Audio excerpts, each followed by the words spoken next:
Welcome to Mahalakshmi vlog channel. வாங்க அப்படியே வீடியோக்குள்ளே போகலாம்.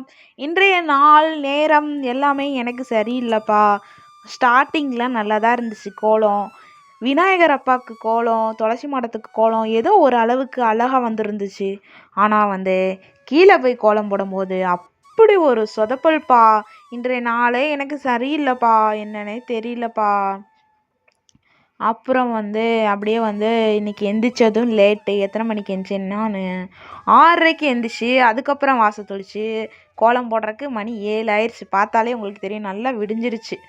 அப்புறம் நம்ம பொண்ணுங்க என்றைக்கு நேரத்தில் எந்திரிக்கிறோமோ அன்றைக்கி தான் நாள் நேரம் எல்லாமே நல்லா போகும். அதுதான் உண்மை. ஆனால் ஒரு நாள் கூட நம்ம லேட்டாக எழுந்திரிச்சிட்டோம்னா அந்த நாளே சரியாகவே எதுவுமே அமையாது. அதே மாதிரி தான் இன்றைக்கி இருந்துச்சு. பாருங்கள், ஏதோ விநாயகர் அப்பாவுக்கு கோலம் கொஞ்சம் பரவாயில்ல. என்ன கோலம்னே தெரியல, ஏதோ ஒரு டிசைனை வரைஞ்சி விட்டுட்டேன்.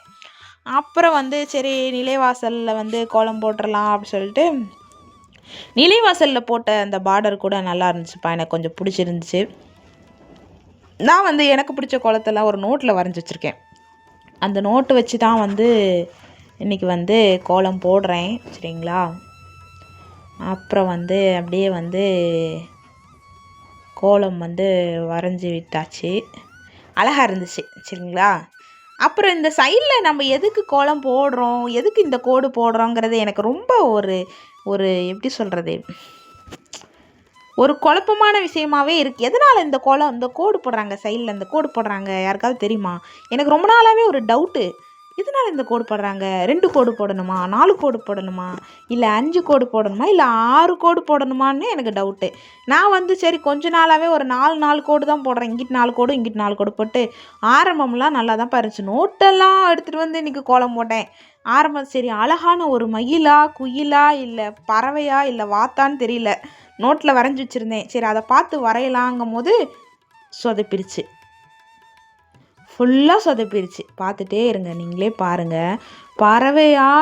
பறவையோ குருவியோ குயிலோ கழுத்து அழகாக இருந்தால் தான் அந்த பறவையை பார்க்குறக்கு அழகாக இருக்கும். பாருங்கள், நான் எப்படி வரைகிறேன்னு பாருங்கள். ஒவ்வொரு நாளைக்கு இப்படி தான்ப்பா நமக்கு எல்லாமே சொதப்பலாக நடக்கும். இந்த மாதிரி உங்களுக்கு நடந்திருக்கான்னு சொல்லி கமெண்ட்டில் சொல்லுங்கள். இங்கே பாருங்கள், இதெல்லாம் ஒரு பறவையா?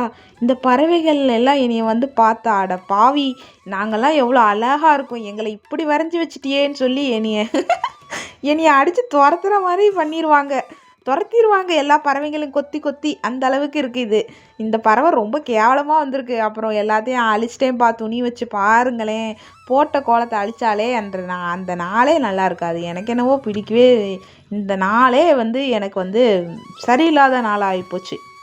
அப்புறம் சரி என்ன பண்ணுறதுன்னு யோசிச்சுட்டு சரி தாமரையாகவே மாற்றிடுவோன்னா தாமரையும் ஒழுங்காக வரையலை.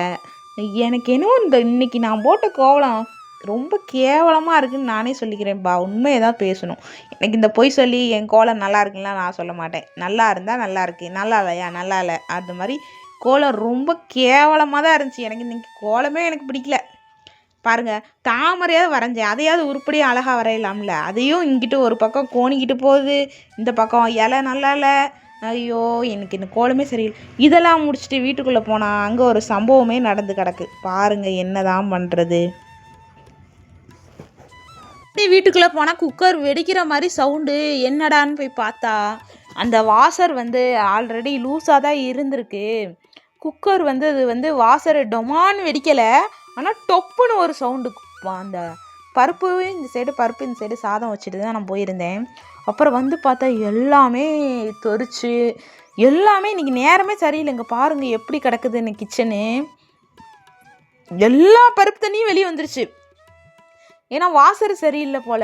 நான் கவனிக்காமல் பருப்பை வச்சு விட்டு நான் பாடு வாசத்துக்கு கூட்டி தொளிக்கிறதுக்கு போயிட்டேன். அப்புறம் ஓப்பன் பண்ணி பார்த்தா வாசரை பாருங்கள் எப்படி இருக்குன்னு, லூஸாக இருக்குது. இப்படிலாம் யூஸே பண்ணக்கூடாது தானே.